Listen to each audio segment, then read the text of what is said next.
Hi అండి. అందరికీ నమస్తే. 'రావణ్ చెరలో సీత' పార్ట్ 59. శృతి కంగారుగా ఎవరో దొంగలొచ్చుంటారని, తన బ్యాగ్‌లో ఉన్న పెప్పర్ స్ప్రే అంటే అమ్మాయిల దగ్గర ఉంటుందని నా ఫీలింగ్. ఇంకది తీసుకుని మెల్లిగా డోర్ ఓపెన్ చేసి తొంగి చూస్తుంది శృతి. తన రూమ్‌కి కొంచెం దూరంగా ఎవరో ఫోన్ పట్టుకుని కోపంగా మాట్లాడుతూ ఉన్నారు. ఇక అతనే దొంగ అని ఫిక్స్ అయిపోయింది. ఒక చేతిలో కట్టె, ఇంకొక చేతిలో పెప్పర్ స్ప్రే పట్టుకుని చిన్నగా అడుగులో అడుగు వేసుకుంటూ బయటికి వచ్చింది శృతి. అలా మెల్లిగా నడుస్తూ ఒక వ్యక్తి వెనుకకు వెళ్ళి నిలబడి ఎప్పుడు దొరుకుతాడా అని వెయిట్ చేస్తూ ఉంటుంది. అక్కడ ఉన్నది ఎవరో కాదు అభి. రూమ్‌లో సిగ్నల్స్ లేవు అని బయటికి వచ్చి ఫోన్ మాట్లాడుతూ ఉన్నాడు పాపం. ఇంకో మెయిన్ మ్యాటర్ ఏంటి అంటే శృతి పక్క రూమ్‌నే అభిది. సూర్య పెళ్ళయ్యే వరకు ఇండియాలోనే ఉండడానికి వచ్చాడు. చాలా సీరియస్‌గా అభి ఫోన్ మాట్లాడుతూ ఉన్నాడు. తన వెనుక ఎవరో ఉన్నట్టు అనిపించి వెనక్కి తిరిగి చూడగా వెంటనే శృతి తన చేతిలో ఉన్న పెప్పర్ స్ప్రేని తీసి అభి కళ్ళ మీద కొట్టింది. అంతే పాపం. "ఏం మెంటల్ దానా? ఏం చేసావే?" "నేనేనే. నేను దొంగను కాదే" అని గట్టి గట్టిగా అరుస్తూ ఉన్నాడు అభి కళ్ళు మంటకి. శృతి అభి వాయిస్ విని "ఓ షిట్! వీడి మీద కొట్టానా? నేను దొంగ అనుకున్నాను కదా! అయినా ఏం కాదులే వీడికి ఇలానే కావాలి" అని శృతి తిట్టుకుంటూ అక్కడి నుంచి వెనక్కి తిరిగి వెళ్ళిపోబోయింది. అభి తన కళ్ళను మంటగా ఉన్నా కూడా శృతి వెళ్తుంటే తనని వెళ్ళనివ్వకుండా తన చేతిని గట్టిగా పట్టుకుని "ఏంటే ఎక్కడికి తప్పించుకుందాం అనుకుంటున్నావు? ఈ రోజు నిన్ను వదలను. నా చేతుల్లో అయిపోయావు" అని కోపంగా అంటూ శృతిని తన రూంలోకి లాక్కెళ్తాడు అభి. "ఏ మెంటల్! ఏం చేస్తున్నావురా? వదులు గాడిద సన్నాసి! వదలరా" అని అభి చేతి మీద గట్టి గట్టిగా కొడుతుంది శృతి. ఇక రూంలోకి వచ్చాక శృతి చేతిని గట్టిగా పట్టుకుని ఆ రూంలో ఉన్న వాటర్ బాటిల్ తీసుకుని అలానే తల మీద పోసుకున్నాడు అభి.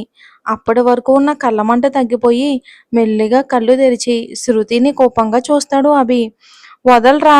అయినా నన్ను ఇలా చెయ్యి పట్టుకున్నావని తెలిసిందనుకో మా మా అన్నయ్య నిన్ను ఊరికే వదలడు తెలుసా" అని కోపంగా అభి భుజం మీద కొడుతూ అంటుంది శృతి.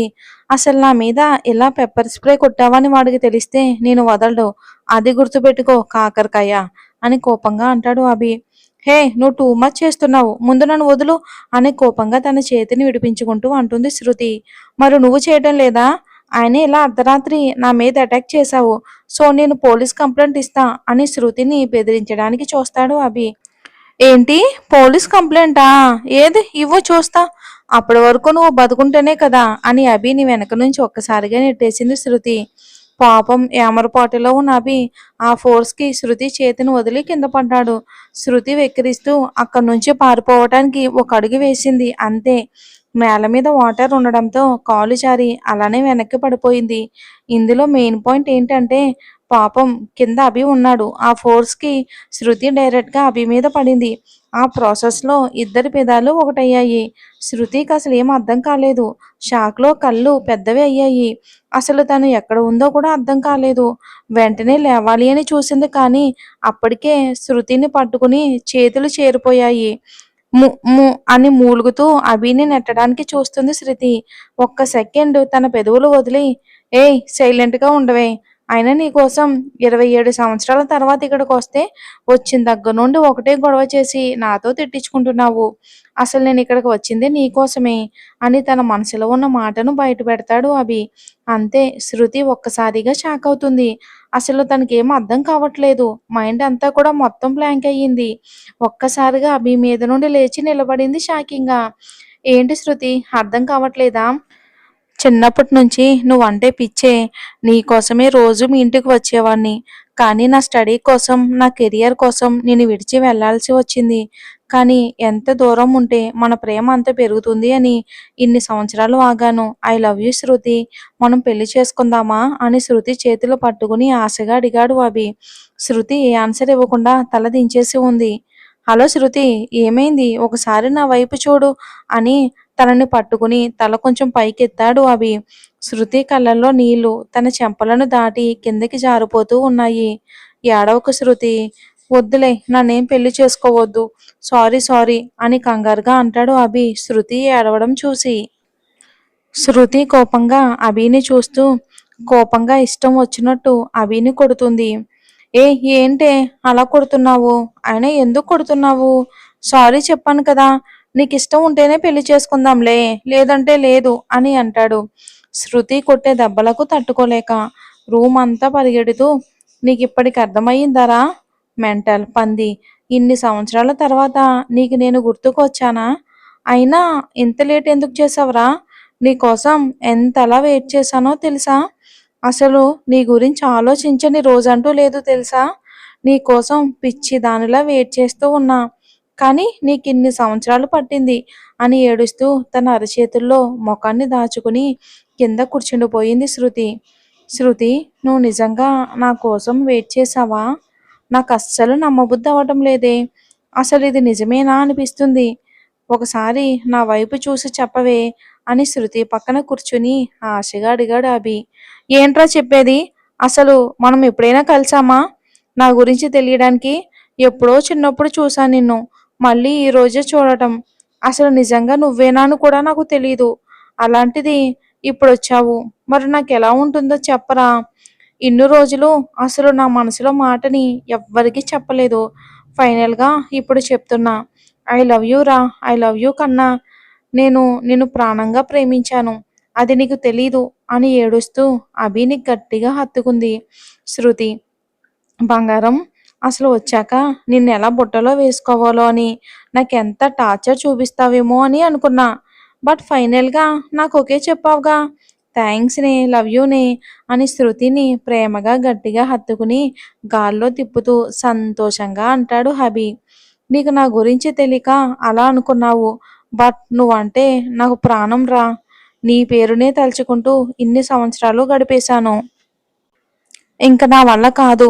ఇంక నన్నెత్తుకెళ్ళిపో. ఇంక ఈ సింగిల్ లైఫ్‌లో ఉండలేను అని నవ్వుతూ అభిని హత్తుకుని అంటోంది శృతి. ఎంత క్యూట్‌గా చెప్పావే అసలు. ఇంకో మ్యాటర్ చెప్పనా నీకు? ఏంటి? అని అనుమానంగా అడుగుతుంది శృతి. నేను నిన్ను లవ్ చేస్తున్న మ్యాటర్ నీ అన్నగాడికి ఎప్పుడో తెలుసు అని బాంబ్ పేలుస్తాడు అభి. ఏంటి? అని కంగారుగా అటు ఇటు తిరుగుతూ ఏంటి? అన్నయ్యకి తెలుసా? నాకు ముందే ఎందుకు చెప్పలేదు? అయినా అన్నయ్యకి తెలుసంటున్నావు? ఇంక నా పని అవుటు. నేను వెళ్ళిపోతున్నా అని కంగారుగా రూమ్ అంతా తిరుగుతూ అంటుంది శృతి. Hello hello కాకరకాయ్! ఎందుకంత టెన్షన్? నువ్వేమీ కంగారు పడకు. మీ అన్నయ్యకి తెలుసు అన్నది నేను లవ్ చేస్తున్నట్టు, నువ్వు చేస్తున్నట్టు కాదు. అండ్ నువ్వు కూడా నన్ను లవ్ చేస్తున్నావని నాకిప్పుడే కదే తెలిసింది. అయినా ఎందుకంత టెన్షన్? అని శృతిని పట్టుకుని బెడ్ మీద కూర్చుని తన ఒడిలో తనని కూర్చోబెట్టుకుని ప్రేమగా చూస్తున్నాడు. అంటే అన్నయ్య నన్నేమీ అనడు కదా అని తన కంగారుని తగ్గించుకొని అంటుంది శృతి. ఏమీ అనడు. అయినా అనడానికి నువ్వు సింగిల్ పీస్ అనుకుంటున్నాడు. ఈ రోజు నుంచి నువ్వు నా దానివి. నిన్ననాలి అంటే ముందు నన్ను దాటుకుని అనాలి అని అంటాడు అభి. ఆ మాటకు శృతి అందంగా నవ్వుతూ అభి మెడ చుట్టూ హారంలా చేతులు వేసి, అభి, నీకోసం ఎంతలా వెయిట్ చేశానో తెలుసా? ఈరోజు నిన్ను చూసిన టైంలో నా కళ్ళల్లో నీళ్లు తిరిగాయి. ఎంత సంతోషం వేసిందో తెలుసా? అవునా బంగారం? అవును. నాకొక డౌటు. అసలు నన్ను నువ్వు చిన్నప్పుడు చూసావు. మళ్ళీ ఈరోజే చూడటం. అలాంటిది నన్ను ఎలా గుర్తుపట్టావు నువ్వు? అని అనుమానంగా అడుగుతాడు అభి. శృతి నవ్వుతూ పెద్దన్నయ్య ఫోన్లో నీతో కలిసి దిగిన ఫొటోస్‌లో నిన్ను చూశానులే. అయినా నిన్ను చూడకుండా ఎలా ఉండాలి చెప్పు? అందుకే ఆ ఫొటోస్ చూస్తూ ఇన్ని సంవత్సరాలు గడిపేశా. అమ్మ దొంగదానా! అంటే నువ్వు నాకేమీ తీసిపోవన్నమాట. ఇద్దరికీ ఇద్దరమే అని శృతిని గట్టిగా హత్తుకుని పెళ్లి చేసుకుందాం బంగారం. ఇక నేను వెయిట్ చేయలేను. నిన్ను నాతో తీసుకుపోతా అని గారంగా అంటాడు అభి. తీసుకుపో, నేను రెడీగా ఉన్నాను. అసలు ఈ మాట కోసం నేను ఎంతలా వెయిట్ చేశానో. ఈరోజు డేట్‌ని నేను గుర్తుపెట్టుకోవాలి అని ఎంతో ఎక్సైట్ అవుతూ అంటుంది. అవునా! మరి ఇంకొకటి కూడా గుర్తుపెట్టుకోవాలి. మరి అదేంటో గుర్తుందా? అవునా! ఏంటవి? నాకు గుర్తుకు రావడం లేదు. ఏంటో నువ్వే చెప్పు. ఏంటి అంటే అని తన మీద చేతిని వేసి దగ్గరికి లాక్కుంటూ ఈరోజు మన మొదటి ముద్దు అని కొంచెం సిగ్గుపడినట్టు చెప్తాడు గురుడు. నువ్వేంటి ఆడపిల్లలా అలా సిగ్గుపడుతున్నావు? అని అభికి కొంచెం దూరం జరిగి అంటుంది శృతి.